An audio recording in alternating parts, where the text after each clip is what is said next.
30 months down, yeah, the industry's been bruised, but we didn't fold, we tightened our screws, while others froze. We hacked the maze, now we're running the table in a brand new phase. You feel that thump, that's pressure to grow. Hirings, chaos, turnovers, a show. But we don't stall, we break the mold, rewrote, play playbook, stories told bold. This is the staffing playbook, unfiltered raw. Steven brings the grit, sharp as a claw. G-Money's got bars, rhythm and heat. She slaps with the insight, never offbeat.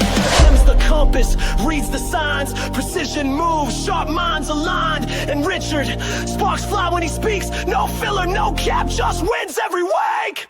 Forget the fluff, we're past the pitch. We give you the code, no bait and switch. From forklifts to C-suite execs, we staff the trenches, we've earned respect. Strategy, hustle, leadership flex. We fix the mess, then place the best. Want real growth, we've cracked the map. This ain't just a podcast, this is your slap.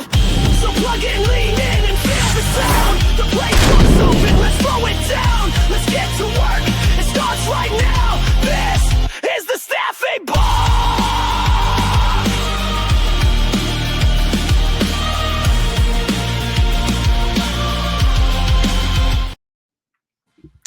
You know this is going to be a special episode when we have a different intro just for these two. Richard, Kim, welcome back to the Staffing Playbook podcast. How are you guys doing today? Wonderful. Welcome back, G-Money. Living the dream. Thank you. Sure. I talk to you almost every day, so I'm not welcoming you back. Wow. So this is going to be a really fun episode. We're doing a limited series every other week with Kim and Richard. We're bringing the best of the best from the industry to talk about what is actually happening in the industry and how do we stay ahead of the trends.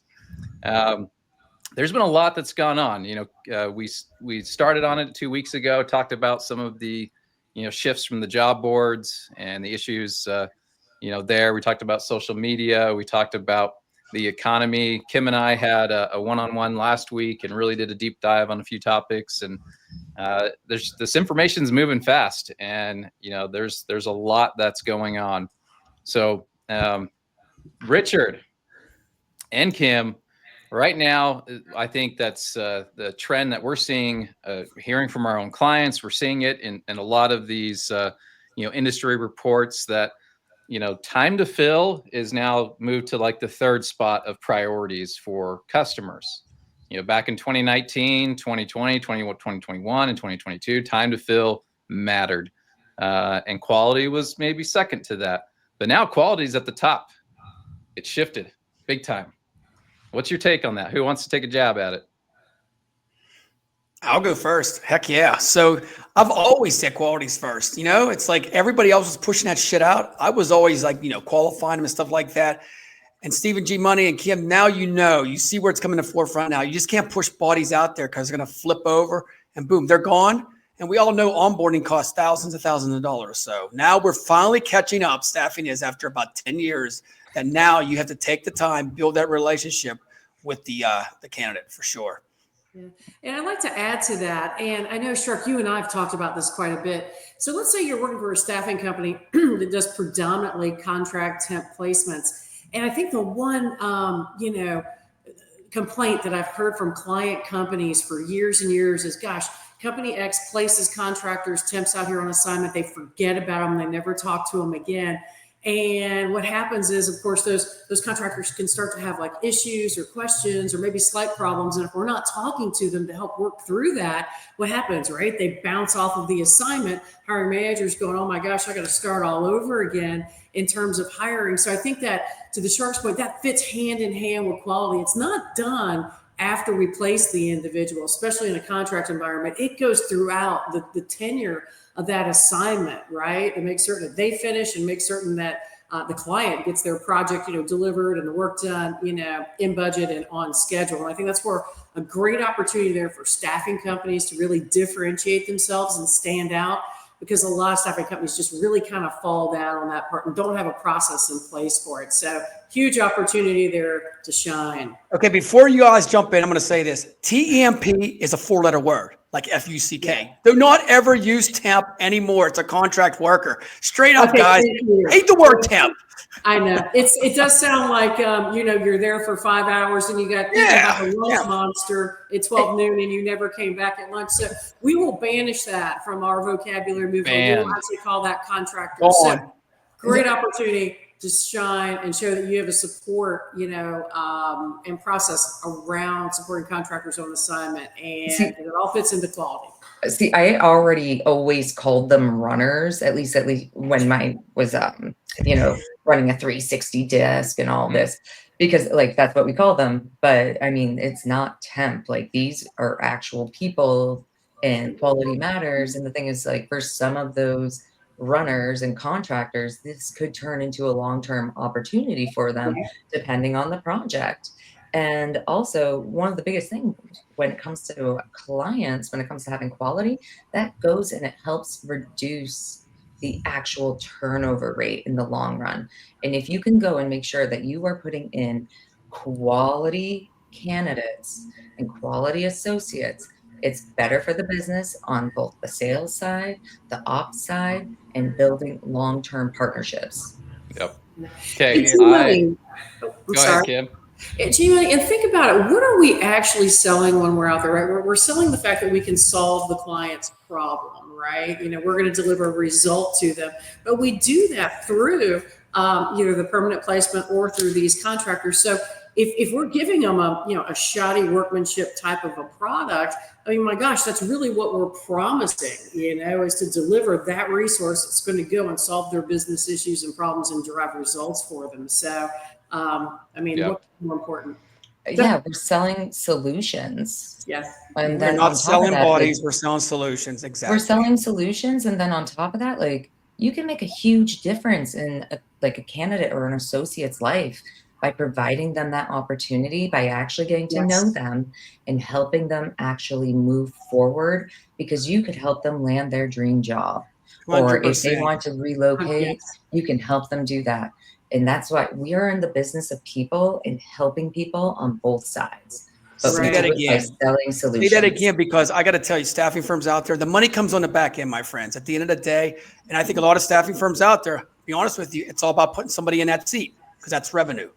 We got to forget about that. At the end of the day, it's about somebody's livelihood. Seriously, the money comes on the back end. Trust me, it will. It will grow that way if you think that way. It's mindset, right? Would you guys agree that it's your mindset? You have to have within this industry a very long-term mindset and realize that, candidates become clients, clients become candidates. So there may not be a dollar in it for you today, but I can guarantee you, if you can work with that candidate, work with that client and help them through whatever it is right now that they need help with, without there being an immediate reward or immediate return, it will come back to you in aces down the road. But you have to have the long-term mindset and be able to do things and help, knowing that it may not pay out for you, tomorrow, but eventually it will. Yeah, because that whole turn and burn thing, that does not work anymore. No, not at all. And like, especially with me coming from like hospitality, it's like turn and burn tables or flip over the bar or whatever. No, these are people who are coming and choosing to have an experience with you. And this is where like I fell in love with staffing, because I love people genuinely. But it's literally the same thing. Like, I built so many regulars who I still talk to and I'm really good friends with, because I got to know them. I let them have that time. And it's the same thing when you are trying to recruit people. You learn about them, and then this is where you can find out what they want. And with the quality, it comes. And you said it right there real quick. It's what they want, not what we want. And I think sometimes recruiters, you force yourself in, or stop using that recruiter word either. Be a job agent. Represent the candidate. It's so easy, man. Simple words like that, the candidate's going to love. Okay, so I want to get super specific and tactical here for a minute, guys, because we are living this right now. Every agency is living this, but what we're dealing with with our agency right now is really dynamic, and I want to talk about it. Okay. So I know the industry is still contracting. We're still down double digits compared to last year. We're not seeing that 1% increase as the ASA thought that would happen by now. But here's the thing: we're growing like crazy here in our agency. and we have high volume clients. Like we seriously went from 50 to 550 in just 2 months with one client. We went from 70 to over 300 with another client. And then we have, our normal clients we've been servicing in and out of, for years that don't have any openings or some backfills here and there. And so we're getting a blend of, we need 200 people by next week to, hey, I just need one person whenever you can get them. It's just all over the board. And so we feel naturally we've felt the pressure to, produce the 200 people on time and in budget. But if we go the same way we've always done it, we're going to have high attrition. We're going to, lose face with that customer and maybe we get replaced. So we have to be very careful now. We also have businesses that are using staffing and they're getting kind of the same old results like we've always have back from 2019. We met with a prospective customer that high volume, they have an agency, they're getting the positions filled, but they're more skilled positions with forklift operators and above. The agency has not been able to handle that. And so we went and met with this team and they're like, hey, can you do it? Can you get these positions filled? Every other agency around the corner from us, what do you think they would have said immediately without thinking? Yes. Yes, I can. Yes, I can. Yes. Don't say that ever. You know what I said? No, that's a false expectation. Exactly right. Yeah. I said, maybe, but there are some things we're going to have to discuss when it comes to these roles, because I want to know why these other agencies, why internally you can't get them filled. Help me understand why they can't get them filled. And so they did. They walked us through it. And so we're talking about some very specific strategies that are going to cost more for them, right? And no other agency is talking to them about that. They're just saying, yep, we can do it. And we're not clear on how we can successfully recruit for them without meeting some of these, criteria to improve the offering. And so now we're having these conversations, but it's from them, what they shared is this is a breath of fresh air. Like you guys are being real and you're partnering with us. You're at the table and we're going to figure this out together. And we asked for their commitment. Will you partner with us? Can we strategize together and let's try some stuff? It doesn't work. Let's try something else. Trial by error, buddy. Trial by error. All the time I say that. You know what, Steve, real quick, I'm going to jump in there because working with Labor Ready, I've done the same thing with the FedExes and the Amazons and all that stuff. And I tell people all the time, you could not find 200 people in 1 week. You're just throwing bodies out there. Maybe you have somebody on site there checking people in every day, like a counselor, somebody can say, hey, you're having a bad day, because these people are just walking off the job at noon. You know that all the time. Or jumping in their car, never coming back after lunch. So there's got to be a solution, which I love what you and G Money are doing, is like you're actually sitting down and seeing how you can work this together. Most staffing firms, I'm going to tell you, I deal with them all the time and I laugh. They just come in, get the contract and say the same shit over and over again. Just throw stuff out there. Here's the other problem that we're also facing. Some of these high volume customers are still treating this as transactional, throw me bodies, even though they know that's not the right plan. They talk to us like it's transactional, right? And I'm not talking about these specific customers, but this is what we're seeing out there. And so you have some companies, most are shifting. This is what that is telling you. They want quality of hire, but some of these HR leaders that have been around through this for many years, they're just like, I need the positions filled so the line leads stop yelling at me and the department head and the plant manager. And so they're still treating it like we used to in 2019, and it's not helping, right? The turnover's high. It's just turn and burn. So here we are talking about quality of hire matters, but as agency partners, we're not treating it that way, and some of our customers are not treating it that way either. How do we mend this? How do we fix it? I mean, here's the thing. Back in the day when I was doing sales, instead of talking to whomever the hiring manager was, which I did, obviously, because there's always multiple people that are involved. Yeah. When it comes to getting a contract signed, we all know that, but I actually would request to be able to go speak with the direct supervisor of whoever was going to be there. And I would ask them, what are the problems that you are seeing? Okay. Frontline management. You're talking to frontline management. Okay. And so it's not necessarily the hiring manager. It's the person who actually has to It's on the floor. Manage these people, who's on the floor, who's seeing this every day, because at the end of the day, you are solving their problems. Yeah. Not just the entire company's problems, Yeah. their problems, and that reduces. But here, real quick here's what happens with this, because I deal with this all the time, is a lot of these managers, even on the floor, don't want to say anything because they feel like they're only I hate to say it, like a contract worker, temp. They're not part of the company, and they just want to keep it under the radar. So Yeah. I got to tell you, if a company doesn't, after 90 days, if you're not going to follow some of the stuff I have, I'm out of there. See ya. I'm not wasting my time. There's enough business out there. So that's where you guys have to think and say, is it worth our time and effort to just keep burning and turning if they don't change? So I can pull things out of people. Okay. Ooh, look at that.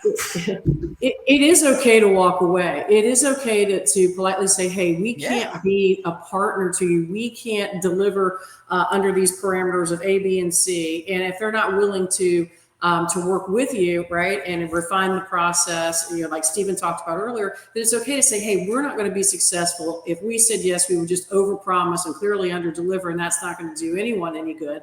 Right now, we'll point you in another direction, and we'll check back in, 2 weeks, 3 weeks, 4 weeks, and see how things are going. And then at that point, when they see things have exploded and blown up, they may be a little bit more amenable to our process. But the point is, it's okay to walk away and say, no, we can't be a good partner. We can't do this. And then G-Money, you hit on something very, very good. I want to jump in. You're basically saying, hey, you got to get to that user buyer, right? They call it the different buyers versus like the gatekeeper technical buyer, which is, HR, talent acquisition, or the MSP.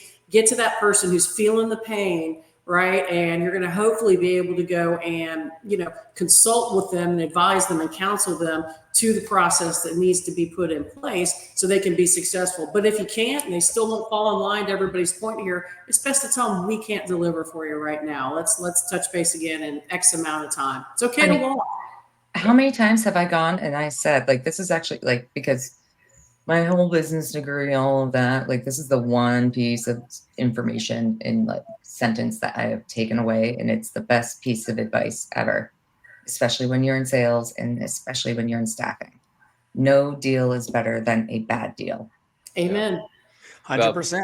So the Staffing Hub released a report a couple of months ago, the state of staffing in 2025, and it clearly stated, among the cohorts they surveyed, the agencies that are seeing growth this year, right, they are prioritizing quality placements. Bingo. So everyone's around scrambling, taking whatever they can get, right? They're just begging for orders, grabbing scraps, and they're still not growing. But the ones that are growing have said, you take those, you waste your money, your time, and your efforts, and we'll prioritize quality. You know what's great about that, Steve? When you walk away within 6 months, 4 months, guess who they're calling back? They call Shark back and say, dude, can you save the day? Guess what? The rates go up. I become more of an on-demand. They listen to you. So that's that FOMO effect. I'll walk away. You can go with ABC Staffing. But in 6 months, you're going to call me back. Yeah, respect you more for doing that and being honest with them versus kind of blowing smoke, on them and saying you can do all these things and then you can't. Yeah, you're right. A lot more respect, a lot more trust, and you've built that rapport by walking away saying, hey, we're not the right fit for this right now. Let's talk about that now. Well, here's the disconnect, guys, on this is the sales rep and the recruiter are never connected together. It's usually the sales rep just trying to get the contract. So that's where the recruiter needs to be involved in this too. And the sales rep needs to possibly recruit too. So there's the big disconnect there. They're trying to get the contract, trying to get the commission. Then it all falls on the recruiter that they can't handle it because 100%. It's a bad job order. Seriously. Yeah. Oh, we've seen this happen in the past. Like all the time. Stephen and I, we have seen this in the past with previous companies and for sure. Ooh. So you guys tried. Woo! Let's lighten up. G-Money, have you tried in the past what we found to be really helpful, because you bring up a great point, Shark, the disconnect between sales and recruiting, taking where it makes sense, of course, taking recruiters out on sales calls, right? They ask different questions. They bring in a different viewpoint. 100%. They can sometimes add total clarity to where, a salesperson gets stuck or they don't know what to ask, or they're just thinking about it in terms of, I got to get the sale. And then there comes that internal accountability, right? And that daily whiteboard meeting. We're all in this together. It's a marriage, right? Sales and recruiting. And if sales doesn't have the job buttoned up and the job is unrealistic, it's for recruiters to push back. and say, hey, we're not working this job until you can go and get X, Y, and Z, answered or straightened out or modified. So it's really like, I think, a dual accountability that a lot of companies from sales and recruiting don't have, but they should have. Hold each other accountable on it, right? Exactly, Don't work the job if it's not buttoned up. That's where that SOW comes in, right up the bat, right there. Right. Even like the whole like zipper effect. It's where everything needs to be cohesive. That's right. And you've got to have Like links on a sales and zipper. marketing, and you've also got to have your operations team, your recruiting team. Everything needs to be seamless and connected, because it's not just one person doing one thing. Yep. It takes It's it a whole takes, team. what was it? Is like the whole thing. It takes a village. Exactly. All right, Hillary Clinton. We went there. It wasn't a bad thing. At least you didn't call me. Oh my goodness. What was that woman Trump. who? Oh no. From Alaska. I can see Russia from my house. Oh, you mean Sarah Palin? Yeah, I used to get that all the time. Sarah because I Palin. met with glasses.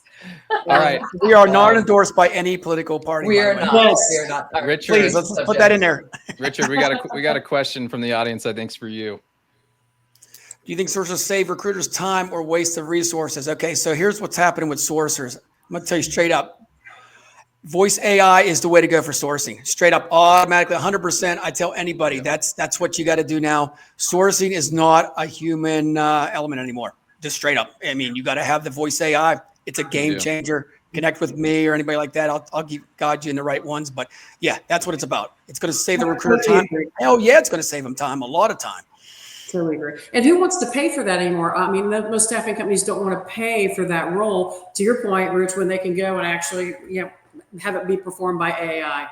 Well, here's the question though. If you're a sourcer, you're making 100 phone calls a day. Just after about 12 o'clock, you're just wore out. You're just clicking the button, hanging back up. Hi, you need a job, need a job. Voice AI is always happy. They're always on point, and they're 24/7. I mean, what else do you need?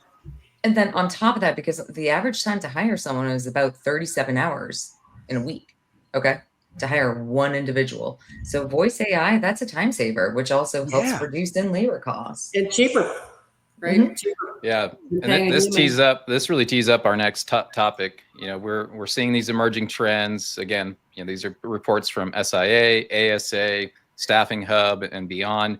The tech budgets for staffing firms have significantly increased, right? It's their top priority, and the ones that are not making it a priority, they're going to be in trouble.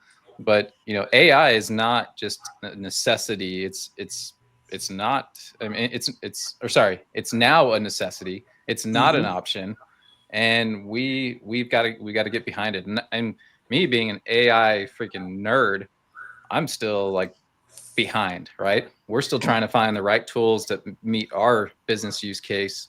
And the AI voice, Richard, we're going to be adopting that in the next couple of weeks. We're going to test it in a market and work out the kinks. And then if it goes well, we're going to roll it out company wide. And it's a significant investment. I mean, AI is still, it's cheap in some cases, use cases, but when you're getting to phone screening, applicant screening, you're going to pay a little bit for that. But think of the cost compared to a salary, it's much lower. Oh, and health benefits and everything else. I mean, it's a no-brainer. Plus, we're in the AI world. It's just not staffing. It's the whole freaking world in the universe. So we got to adapt to it. And I keep saying this over and over again. I don't think our industries, they're scared of it still. Don't be fearful of it. Jump on it. If the shark can jump on the AI highway for the last 2 years, you guys can too, because I'm the most human person ever. And I'm just jumping on AI all the way too. So do it. And here's the thing. I think it's about finding that delicate balance of using technology and AI versus the human touch, essentially. Because it's like, yes, for the voice AI kind of doing the pre-screenings, that's going to save recruiters time, right? Because they can go funnel through people quickly. Save you money. Save time, not your job. Remember that, right? No, it save time, not your job. But the thing is, like, at the end of the day, then you have more time to go spend finding that quality candidate versus going through a whole, like, a flooded sea, of candidates. Because I remember, like, I had days where I would walk in and I would have over 500 resumes waiting in my inbox. Yep. So guess what voice AI does now? No ghosting anymore, right? because it's going to contact everybody. There we go. We're solving everything. You're like the Ghostbusters. Boom. Richard, did you solve the ghosting problem? There it is right there. Voice AI, my friends. Who are you going to call? The AI. Yeah, but Steve, did you see that actually today, I think this was Staffing Hub that reported this, 61% of staffing companies today are using AI in some capacity. And that was 48% back in 2024. So in terms of the folks that they surveyed, 61%, that's showing some adoption, some good adoption, which is great, versus 48% last year. Yeah, and I think that I'd say that numbers probably doesn't tell the whole story, because people say, well, I use large language model to help me craft emails. Yes, you're using AI and that is helping you in your business, but I think adding a layer of technology within your user interface, probably much lower adoption. Richard, you're really, both of you, Kim and Richard, you're exposed to a lot of different companies. Are you seeing that adoption going up on the user interface too? Oh, 100%. Yeah. I mean, it is. I mean, you have to, or you're gonna sink. It's the truth right now. You know what I mean? And the way you use it. I mean, I'm gonna tell you straight up here. Everybody talks about AI. Let's simplify AI real quick, guys. It's on our cell phone. It's social media's AI. I mean, really, at the end of the day, everybody keeps thinking AI is just all this new stuff. AI has been around for a while. Yes, we're adapting it now. So. Yeah. And also you're starting to see some staffing companies that are a little savvy that have already been doing maybe like project business, starting to team and become certified partners. Like I know a couple that are certified IBM Watson partners right now. And so they go out hand in hand and of course sell the projects. And of course, these are more IT in nature, but they're starting to actually partner with like, companies that are like at the forefront of it, like the IBM Watson suite of products and services, and, going out and pitching business together. So we're seeing more of that, at least from the savvy ones. Or did you say my company too, Lex Duo? Wink, wink. I'm just messing with you. Shameless plug. Here's my plug. Hey, I'm sorry, I didn't mean to plug IBM, because gosh knows they're certainly not paying us for this or even involved whatsoever. So it's just more of an example. You're right. Like Burt's Bees, please. Yeah. Later.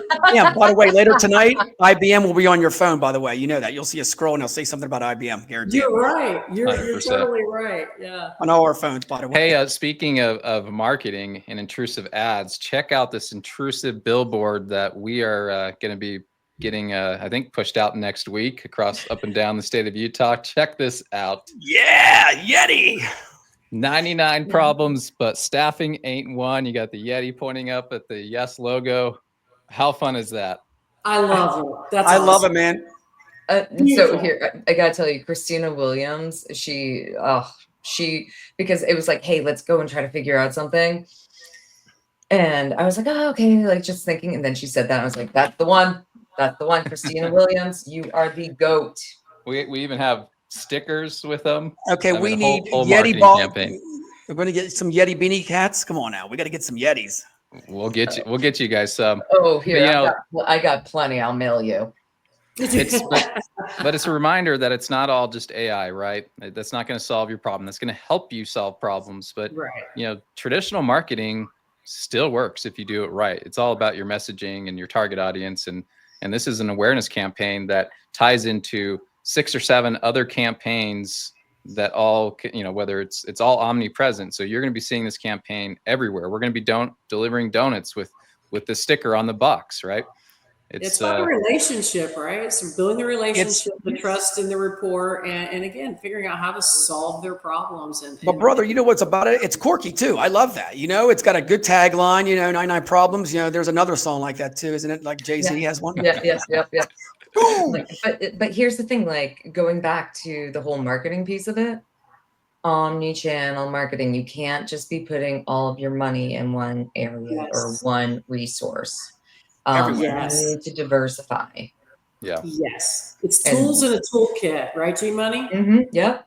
Different tools in a toolkit, not one. You can't do just one. You have to do it all today. And the thing is, print, digital. When you are pulling one lever, you've got to be ready to pull the other lever. And that's the way how I go when I think about it, especially with like sales, marketing, operations, recruiting. It's like you've got to be ready to pull, and you've got to have different tools, whether it is physical print, whether it is digital, whether it is mass emails, if it's templates.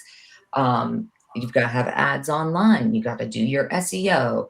You've got to do your AEO. Like, there's so many different things that you have to be doing in order to make sure that you're reaching out to everyone. 100%. And remember that beer coasters work too, friends.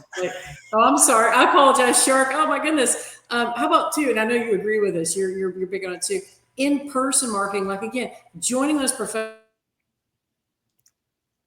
associations, those industry trade associations, getting out there and being present and in front of people that could potentially be your candidates or your clients, and navigating in those circles. That's so much stronger and more valuable than just sitting there doing nothing but beating your head against the wall through the phone. We have to use the phone. We have to use all these tools, but getting out of your chair and going in person and meeting these people, whether it be client visits or whether getting involved in the associations that match the industry that you're in, it will pay dividends. I did it, and I'm a firm believer in it. Join associations, 100%. go out there, the ones that match you, get involved, make a commitment to yourself. You'll save so much time, and your business development will become so much simpler. Yeah. Between like in-person networking events and being parts of these associations, but also physical drop-in cold calls. Think of it that way. Like when you're physically going in, and what I used to do, because I can do this in my state. I can't do it in Utah, but I would literally go buy like $100 in like scratcher tickets and put my business card and go say, take a chance on me, or I hope you get lucky. Oh, Get that's lucky, so let me nice. know. And so do you know how much business, or at least do you know how many people actually would pick up the phone and I would get those meetings? Because they never share the winnings though with you, would they? Yeah, no, I wish. But resourceful and creative, and I commend you for that, GB. So many people, in this industry, they get kind of stuck in this rut, right? And the difference between a rut and a grave is the size of a hole, right? And nothing more. So again, try different things, and what you came up with was pretty creative and resourceful. A lot of people wouldn't have thought of that. Why not? If you've got zero and you've got nothing, try something, right? Love what you said there, Kim, because I tell you what, our industry is so freaking boring when it comes to swag gear. Nobody wants a stress ball. Yeah, you're bringing more stress. Nobody wants a damn gym bag. For me, I bring protein shakes. Schmedium shirt, I bring it and say, hey, want to muscle up your workforce? Stuff like that. Protein bar. Everybody's going to love a power bar, shit. I mean, let's have fun with it. And you know what? Guess what? ABC staffing firm's going to come here with a little stress ball or their pens. Nobody wants one of your damn pens anymore. I got to tell you straight up, these pens are usually suck from staffing firms. Yeah. There we go. Or the cup. Remember the infamous cup? Okay. Right? Yes. Money And then men. you line them up against the windowsill. The prospect will have you and 15 of your competitors and like all the coffee cups. People will always use Post-it notes. Okay. Post-its are everywhere. Money mints. And so I think about things like even hand sanitizer, anything, something that they will actually use where your brand is right in front of them. A flash drive, GB. I got flash drives because let's face it, they're small, they're easy to carry, and incredibly useful. Right? They're not that much money either. That's my favorite thing to do is the flash. So we actually did battery packs, like small, slim. They fit in your pocket. You can put them in your wallet. Battery packs that were branded and it had different types of cords for the non-iPhone users too. Sorry. Ooh, we just went there. We are throwing down. This is peace. Come on, G Money. We're peace today. For those iPhone users, it's fine if they want to be 10 years behind technology. Whatever. Just swipe left to everything you just said. But the thing is, like, when we are getting marketing swag, we're thinking about actual useful things that will be in front of people. Right. Okay. Yeah. And it's like, I know I fly through Post-it notes, right? Or would you go throw away a stack of Post-it notes if they're branded by a different company? Probably not. No. So here's what you do at the end, guys. Okay, so you roll in on their desk every day. So you roll in a cold call. Okay, so you drop something for me, protein bar, something like that. They're like, do you have a business card? I turn around, they scan my shirt, my QR code's on the back. Goes right there to their LinkedIn or whatever like that. So dude, they like to scan the shark and they think it's funny. And you got the admin going, giggling and shit like that. And then guess what? I call her back in 2 days. She'll give me every contact I need, email everything I want. I got her in my palm of my hand, guy or girl, doesn't matter. There it is. That's how you do it. Not roll in with a stupid cardboard business card. Nobody wants it because they have to type the email in and everything. It's all scan these days. QR codes, my throw it friends. away. Yeah, they just Hell throw yeah. it away. All right. Yeah. Well, we're going QR off on a code. I tangent love here. it. Scan it. So we went off on a tangent, it was good, but we were still talking a little bit about AI, and it's job boards are losing their effectiveness. Agencies are shifting their spend to smarter sourcing methods. Indeed and Glassdoor cutting over 1,300 employees due to the adoption of AI and changing market conditions.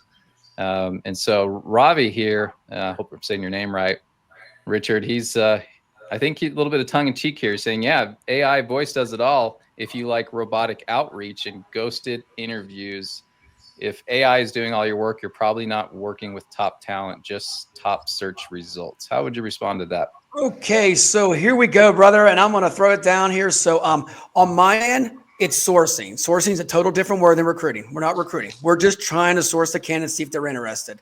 The next level is the interview. So you're not ghosting any candidate because that's sourcing's level 1. So you're just trying to see if they're interested. If by chance they talk to AI and they don't show up for the interview it's scheduled, you schedule the interview. AI usually doesn't schedule the interview. At the end of the day, you still have to pick up the phone up. That's just giving it a warm call to say, hey, they like the pay, they like the distance and everything like that. So just like the intro, it's like a handshake. And then you pull the handshake in and you're giving it a hug on the call. Simple as that.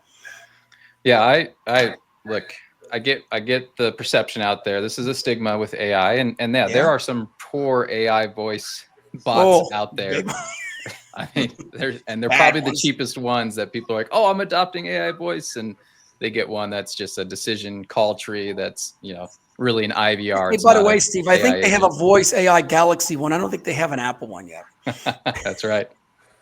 But no, so here's the thing, Richard, you're right. It's great for finding the talent faster than any one of your competitors within milliseconds, reaching out to all of the talent that you want to connect with based on the parameters you've set, skill sets, matching the job description with the resume, and immediately engaging with those candidates and talking to them whenever it's convenient for them, just transcribing, rolling up that summary to your recruiter and saying, look, Richard scored an 8 out of 10 for this role.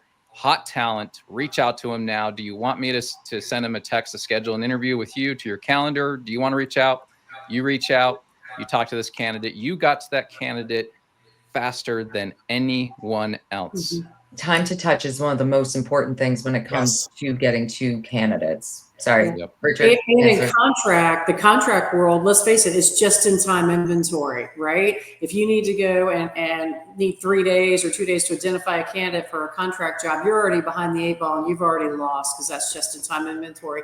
And Shark, I think what you're saying is, in terms of what Robbie's question was, is, hey, AI is a great tool for candidate identification, but where the qualification steps in, that's where the human element steps in, right? Two different things between identification and qualification. Right? 100%. Yeah. The AI will only do so much for you. And then the Yinzer voice for me from Pittsburgh comes in and boom, there you go for the hook. I mean, seriously, it's like that all the time. And I think a lot of people, I got to tell you guys, that they say voice AI can do everything. No, it can't. This is where we can't pull the fingers at things. Every solution here is not going to do everything for you. Nothing's perfect in the real world. So at the end of the day, it's a supplement. Everything that we're talking about today is a supplement. Guess who the core is? Still yourself. That's right. And candidates, white collar candidates are only on the market for 10 days. Okay. So that 10 days, that's it. That was at least in 2024. It might be a little bit more in 2025, but that's the average, is 10 days that they are on the market. So you have literally minutes to reach candidates when they're ready to start looking at the market. You have minutes to engage with them, because don't be naive to think that your competitors are not adopting technology and AI and other sourcing tools to get to them first. So you've got to find the best technologies that work for you, that'll reach your ideal candidates before anybody else. And then the rubber meets the road is when you actually get to talk to them in person, have that human connection. But you need to use technology and AI to bridge that time frame of I'm on the market versus now I'm off the market. Yeah. And it could even be less time, Stephen, if for certain specialized skill sets like engineering, right? Shark, I know that, engineering, certain IT skill sets that would be in demand, like IT security or Java developers, whatever it is that's in demand, it's probably going to be less than that number that you quoted, Steve. Yeah. Depending on your skill set. 100%. All right. So, but again, we're seeing all the mass layoffs because the mundane work that we all do, every position that has some of that mundane work, AI is being trained on these tasks, and they're getting better every day. And so, yeah, I expect more layoffs to happen because you now have technology that can just do all the clicking and typing for you on a lot of different tasks. You can train it. Like I've trained Operator to repeat all the tasks that I do in Salesforce. I had it watch me do it, and now it just does it automatically with a click of a button. And so now that saves me 4 hours a week that I can use to have more quality conversations with my people. Or just bother me and give me more tasks. Sorry. There you go. Did you see, though, to your point, Steve, check out this stat. This caught my eye, and to the point where I had to print it out, right? Microsoft, their CEO said that in April, this was back in April, around 30% of their code is now written by AI. And it said that reality, likely factored into those recent layoffs that Microsoft had, just a few weeks ago. About 30% of their AI, 30% of their code's written by AI. And then Klarna, you guys heard of them, that payments platform. AI helped them, the CEO said, cut 40% of their workforce. Wow. That's their goal. I mean, you guys got to figure this. I mean, we get we blame IBM and all these or whoever's Microsoft who's laying these people off. They're trying to save money. They're a business too, just like a school and everything. So we can't stop being negative here. I mean, if you're an aggressive person, you can get a job pretty much anywhere if you try your best. AI will help you find a job. I mean, seriously. So I think at the end of the day, we got to stop pointing the fingers. Well, they're laying us off, and everybody's like, well, they should have never laid us off. I don't judge any company. I'm going to be honest with you. If you lay somebody off, then you just adapt and go somewhere else. I mean, it's that simple.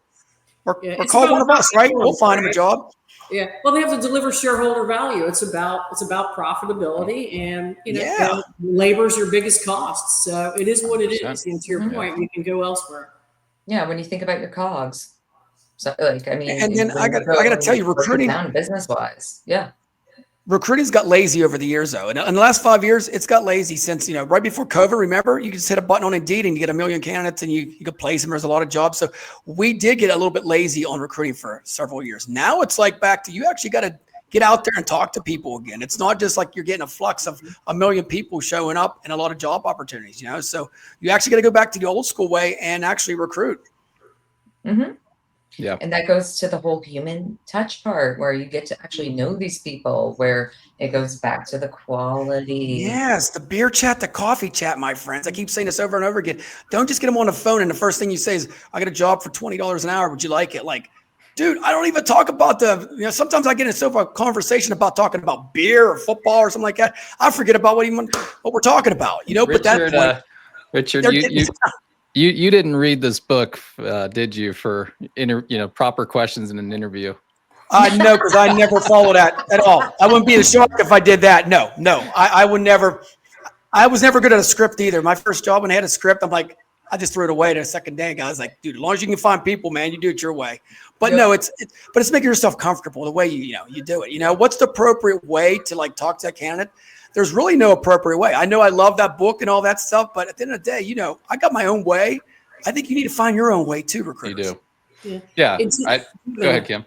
Oh, I'm sorry. G-Money, you when you talked about, again, building the relationship, the trust and rapport, one thing too, beyond it becoming a quality placement is look down the road, right? That there's your referral pipeline. Referrals are so key. Instead of sitting at the most successful recruiters out there have that referral pipeline just coming in, funneling in year after year after year. It's the ones that never build the referrals and don't build that trust that continually, unfortunately, have to hit their head through a wall with prospecting. So the referral business is the ultimate reward for you as a staffer. The ultimate referral. Guess where it's at? Facebook. Everybody you get hired, ask them to be your Facebook friend. It works. I swear. I've been doing it for 10 years. I love it. Yeah. So at the end of the day, I know AI is a hot topic, but you got to reverse engineer your use cases for AI. Look at your candidate experience from start to finish. Look at your client experience from start to finish. Look at your sales, your marketing, your operations, and then go, okay, what AI tools can I now plug into these areas of the process of the candidate journey, the client journey, and so that's pre-screening for the candidate journey, right? And so it doesn't have to replace us. It's just going to help us more. And it's we're seeing it in the data. If you're using AI and effectively, you are growing, and others that are not using AI or not using it effectively, their business is not growing. And we do add. Here. Go jump in, Oh, GB. okay. Well, just to go back to when we had that conversation with HR leaders, what was the number one thing that they said? It was the candidate experience. It's got to be a good experience. What's my It's got to be a good experience. And that's something that we got to keep remembering, because I think Ravi, I want to say that's your name, but like you can't replace people with AI, but AI can go and help you out with like certain tools. And I think at this point in time, every single staffing company needs to go and reevaluate right now what AI tools can assist within the candidate journey, Yep. right, to help increase like speed and efficiency, but also it's balancing that human touch, because you cannot replace humans when it comes to that whole like, hey, like you said, beer and coffee. Hey, how's your day going? What's your favorite team? And you know what? Thread. I'm sorry, Shark. I got it. No, go ahead, Kim. You go first. Wheels fall off. It's where the wheels fall Age off. before beauty. Go ahead. Here we go. So, GB, candidate experience, right? We do all this stuff, right? We do our best to create a positive experience. And then we go, especially if they're contractors, to onboarding. And then we just wash our hands of it and we walk away, and onboarding can be clunky. It can be difficult. It can be slow. And that's where the wheels can fall off and your candidate can go, hey, look, I'm out of here. I got another job. This is taking too long. It's too complex. So again, using whatever the AI tools that make sense for onboarding, right? From a background perspective and drug screening, whatever the requirements actually are. But that's where oftentimes staffers abandon the process and just go, phew, I made the placement. And the next thing you know, the poor candidate's just struggling with all those onboarding pieces, and it's taking too long, and they bag out of the process. So, I mean, even, I think I told you this before, even when I put someone to work, if I did not have the chance to go physically meet them in the building, walk them up to where they need to go with the elevator, introduce them to whom they need to talk to, I would actually go take a video with my cell phone and send it to them. And then I would make sure I would call them at the end of the day. Hey, how'd your first day go? And then we should do that with everybody. The third day. I would call them the next week, and I would follow up with them to make sure that expectations. And then I was also calling the client as well, because I ran a 360 desk. So it's like, hey, how's everything going? Okay, all right, I can go and communicate. It's like I had to play liaison, but to make sure that that candidate actually stuck, because it's about them and it's about solving a business's problem. And so like taking that extra time, it's like I would show up with like a coffee and a bagel with like a schmear on it. Yeah, I hope you like this. And you know what's funny about that? Or not. What you did right there, G Money, is called staffing support coordinator. That's what we need in every industry. I mean, every office. There should be like a staffing support coordinator that talks to the candidate all the time. The experience. I'm going to tell you first thing. I'm going to put a prototype on my experience, because they think they're like a freaking Disney World, because we have effing fun. I'm going to say it. We have fun with it. The hiring process with me is fun. It's not in a cubicle taking a test. And I tell people, this is why candidates keep coming back and back again. And here's the reason why is even on websites now, I don't know if you guys noticed, but like I've seen this, and I'm working with a website designer now because I haven't had a website in 4 years because I did a study about it. I was going to say, can I be badass without a website? Now I'm getting one again, but the website's going to be all generated for the client and the candidate experience. It's going to be vibrant colors. It's not going to have all these words. It's not going to say, Shark was like, recruiter of the year. Nobody cares about that stuff. I'm going to bring it when they click on a button here. They feel like it's like just gone. It's going to guide them right through. like they're on a roller coaster, and it's pretty badass. Some of these designers, what they're doing now, but our industry and staffing hasn't done it yet. I've seen all the websites out there. They're not interactive with Facebook. They should be when you roll up on your, your podcast should be running right there when they can click on it right there and watch it. But it's all drop downs. It's like services. Nobody wants that drop down box anymore. I'm going to be honest with you. So the websites of the future got to be catered to the the client and the candidate, especially the candidate. So Richard, sounds like more work for Christina. Yeah. So I want to wrap this up with a statement and get your guys' feedback. All these things we've been talking about today and on prior shows, they're very forward thinking, front facing, getting ahead of the trends, and AI is obviously a big topic around this, but I think what is missing here, because there's a lot of people listening in, they're a frontline recruiter, or they're a branch manager or an ops leader, or they're sales rep, or maybe they're in the field leaders. But here's where the rubber meets the road. Here's where it gets really sticky too, is they are handcuffed by their organization. They're handcuffed by the leadership, and you need leaders at the very top that are leading the charge when it comes to these adoptions with AI. Understanding and appreciating that, we have to be different. We can't just be transactional anymore with our customers. When they ask for 200 people, we need to be realistic about how long that's going to take and the quality of hire. And when in the past, they're just like, do whatever it takes to get the 200 people. We don't care how much turnover it is, like just get your fill rates up. So you have to have leaders from the top that are creating this narrative and leading. And I don't think we're seeing that across the board. We're lucky here. Talk to Reed Laws, our CEO, Carrie, our president. You talk to our marketing team, everybody in our company from top to the bottom. Like, we are embracing this. We have leaders that are they're open-minded. They want to try new things. They'll put money towards it, even if it fails. And I think that's missing. Do you guys agree? Disagree? Oh, let me jump in real quick, and then you guys can elaborate. Lead by example. I got to tell you straight up. Why am I on my own now? Because I've dealt with that my whole life. Every staffing firm wants to box you in. Marketing, everything. I got to tell you, if you're a leader out there, you need to be on the ground running with them. You need to go to appointments with them. You need to learn the ATS system. I know so many leaders don't even know how to tap into like an ATS system or even like call somebody. They don't even know the scripts or anything. I mean, all they know is the bottom line. That is no good. Little tidbit, if you're a leader and you're leaving on Friday afternoons while your workers are there and you're bragging, you're going on your boat, they're all going to leave, or they're not going to work for you. That's not a leader. That's a boss. That's exactly. And that's what we have in our industry. A lot of leaders there. I wish they would go to conferences. I wish they would learn, listen, learn, lead. That is the 3 L's. If you guys can do that, you'll be a true leader. I say that over and over again. But I got to say, this is the disconnect. When I go to staffing firms, guys, the leadership is like, the recruiters don't say anything because they're scared of getting fired. So they just are they're miserable, just doing whatever they can, get a paycheck.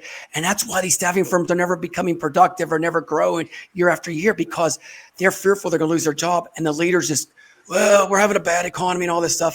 No, I'm going to call the leaders out right now. Start leading, start showing up at these events. Don't just send your recruiters, go with them and learn too. Trust me, you will have double-digit growth in a year if you do that. I'm out of here. Kim? So what I would add to that is, okay, so let's say you have a leader that's maybe not the best leader, right? You just gave great advice, Rick, to them. But as an employee, just don't sit there and wring your hands and go, oh, I got a sucky leader. They're not helping me with X, Y, or Z.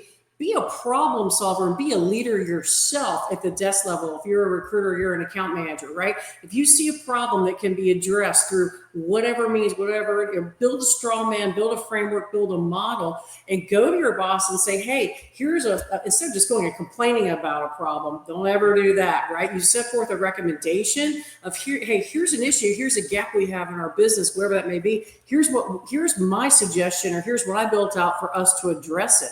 What do you think of this, right? So again, problem solving, being resourceful versus just going, oh, I got a sucky leader and, my hands are tied. I can't do anything. Set forth a recommendation, right? No one wants a complainer. Always set forth a recommendation. And you never know. You may it may get you recognized. You may get a promotion. You may make your life and everyone else's inherently easier. So again, whether you're, picking up the phone or whether you're the CEO, have a leadership mentality and a problem-solving mentality. If you see something that's broken, try to fix it. Yep. Get that leader fired Stephen, then. how many times have I called you because it's like, oh, I see this, or I think we can make it an improvement when it comes to in his previous role sales, but now he's more so operations. And so how many times have I called you being like, hey, what do you think about every this? day?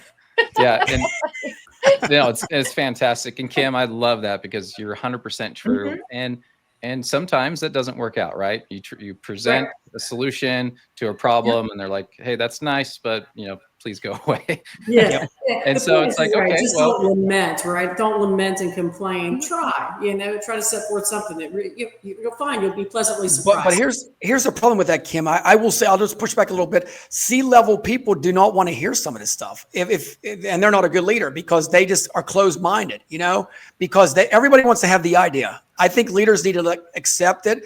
And if somebody is a recruiter, has a great idea, give them the credit. Don't take the credit for them. And I see that happen all the time, As a leader, I loved ideas because no one person has every single thing figured out. I wanted those ideas. And I actually had a rule. I'm like, hey guys, if you're going to come to me with a complaint or something you're unhappy with, I want to hear that you've thought through it. What are your thoughts? What do you think that we can do to go and better this, right? What are your ideas? So I'd say that for any leader that's closed-minded to it, that's unfortunate and sad, right? And that individual has to kind of determine, okay, maybe I can stay here and work in this environment, or maybe I should move onward. But I think that the key is, if you're a leader, be open to it, create a culture where you enable people to problem solve, right? That's right. Exactly. You don't want, I used to call it no learned helplessness, right? You don't want your people bringing a problem to you and you solve every problem to where they're constantly coming to you going, oh my God, can you help me tie my shoes, where they become helpless. You want them to set forth recommendations and learn how to think on their own, because ultimately you're supposed to have them replace you, down the road, right? That's called succession planning. You want to train them to take your job and think for themselves and become independent thinkers. So, And Kim, I think you summed it up there. You got 99 problems with that leader, right? But what I want to just follow up with something Kim just said. It's like, ultimately you want to go and have your replacement. You want that whole succession thing. And Stephen and I, we talked about like this because even in my old previous world of hospitality, I don't make many referrals, okay? Because my name, especially in where I live, it's out there. I can't go into the grocery store without being recognized, or someone being like, oh my gosh, I know you from this. G-Money. G-Money. in the grocery store. Not from Jersey Shore. G-Money. But they call me Lady G. And then some of the girls used to call me Mama G. But like I really can't go places without being recognized, especially within that industry. And so it was very rare for me to go and refer someone. And going back to Christina Williams with my boss, Mark, I was just like, he was like, oh, I think we need this. And I was like, Christina Williams, because I'm never going to refer someone who I think doesn't have the same work ethic or quality. And like, I want someone who I know can be better than me. And so, like, as a leader, don't be scared of that. No, you want to hire your replacement. I hired my replacement, who's 10 times better than me in sales. And I was not intimidated at all. I was freaking stoked. Shout out to Jim Stedman.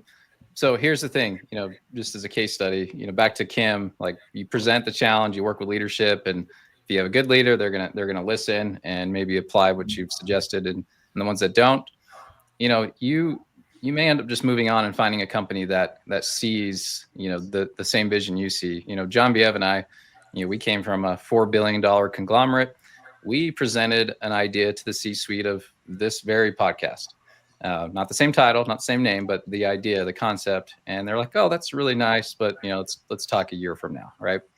And then when we came over here and presented the idea, our leadership was like, this sounds edgy. It sounds a little scary, but awesome. Like, let's try it. And within my first week of being here, seems like, so can you do me a favor and pop on the podcast? I love it. Oh my God. Yeah. Right. So you gotta have leadership that embraces and leads from the front. And I think that's a good way to wrap this up. Kim and Richard, you guys have one more summer school series event. Is that right? Yes, next Wednesday. Or is that Yes. Can you The spend 23rd. a quick minute on what to expect? All right. Okay. So what the Shark and I are going to bring is a playbook. See, keeping in line with the staffing playbook on differentiation, gaining client share, and value add. Because we talked about this earlier, it's hard to differentiate yourself in staffing today. So we're going to talk through some of the ways to do that. And then further, how to go and gain client share, get the most that you can, the most placements you can, market share out of each individual client instead of that one and done chasing a job order. And then finally, as we all know, it's about adding value, right? It's not just about, giving a placement. How do you add value all throughout the sale, right? While they're a prospect, while you're working with them, and even after the sale. What are some of the things that we can do to add value, to stand out, and again, differentiate ourselves from our competition? And Shark, what else? What else can I add? One more word I'm going to say. Bring value, but you're going to bring entertainment. Bring my famous word, valuetainment. People like humor. Trust me, this is what makes you different from everybody else. So yeah, definitely check us out next Wednesday, 12 o'clock, high noon Eastern time. It's not going to be recorded, nothing like that. So it's a one-shot deal, and then we're done till the fall. Woo! Yeah, I think it's 1 o'clock, Shark. Correct me if I'm wrong. Oh shit! It is 1 o'clock. Yeah. They can come in early. What the hell? Kim's our compass. She keeps us on the path. He is. All right. Well, I want to thank you guys. This has been an engaging conversation. Thank you for the audience, for your comments. A lot of fun here. By the way, for those of you going to Aviante Connect, I know Richard is. I'll be there. Kim, where was my invite? We'll talk about that later. Yeah, TV and I, T-Money. Yes, put that shirt up, everybody.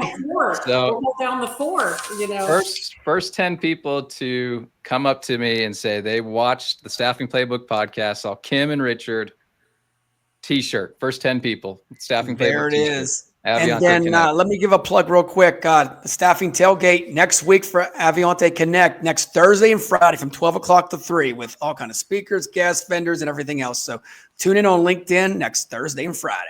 Woo! Ooh, all right. Let's do a quick wrap up. We talked about a lot today. Well, I think we're running out of time, so we gotta run, Genevieve. Okay, well, I was just gonna make it fast, but okay. So here's the thing. All right.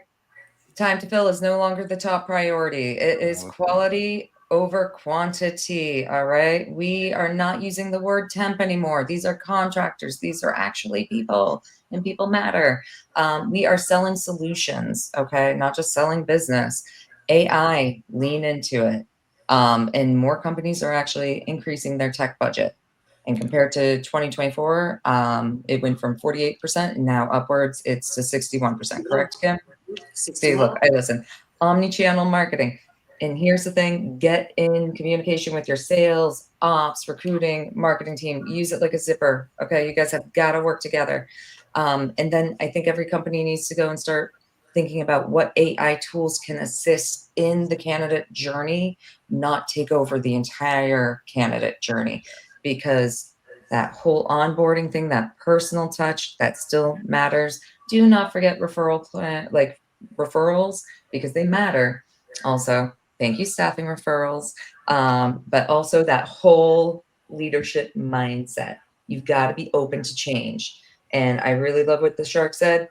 Listen, learn, lead. Okay.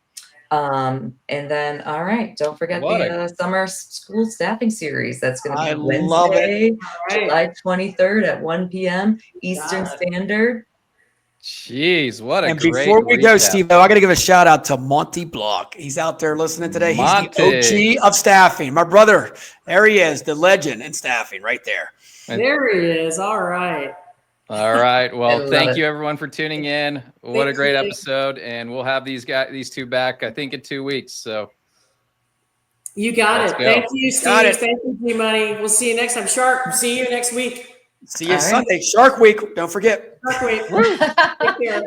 Hey, thanks for watching today's episode. This episode is sponsored by Staffing Referrals. We have relied on Staffing Referrals for years to turn satisfied associates into brand ambassadors, keeping quality talent coming in and lift retention. See what it can do for you at staffingreferrals.com or click on the link in the description. Thanks for watching.